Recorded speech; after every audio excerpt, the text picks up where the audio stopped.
শিশু রামিসার মৃত্যুতে বাংলাদেশ মহিলা আওয়ামী লীগ শোক প্রকাশ করেছেন।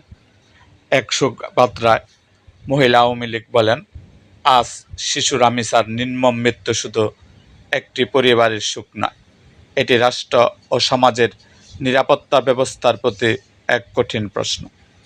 যে দেশে শিশু নিরাপদ নয়, সে দেশে উন্নয়নের বড় বড় গল্প মানুষের হৃদয়ে পৌঁছায় না।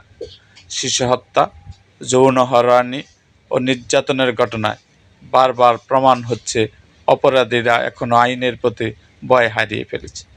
আমরা স্পষ্টভাবে বলতে চাই, শিশুদের বিরুদ্ধে সকল ধরনের সহিংসতার বিরুদ্ধে রাজনৈতিক, সামাজিক ও মানবিক ঐক্য গড়ে তুলতে হবে।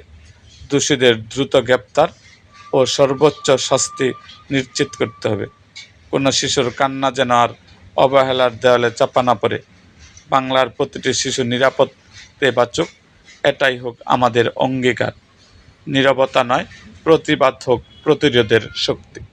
এরকম আরও ভিডিও পেতে এবং রাজনৈতিক অঙ্গনের নানা ঘটনা ও ইতিহাস জানতে আমাদের মুক্তাগাছার ইতিহাস মিডিয়া ইউটিউব চ্যানেলটিকে সাবস্ক্রাইব করুন এবং পাশে থাকা বেল আইকনটি বাজিয়ে দিন।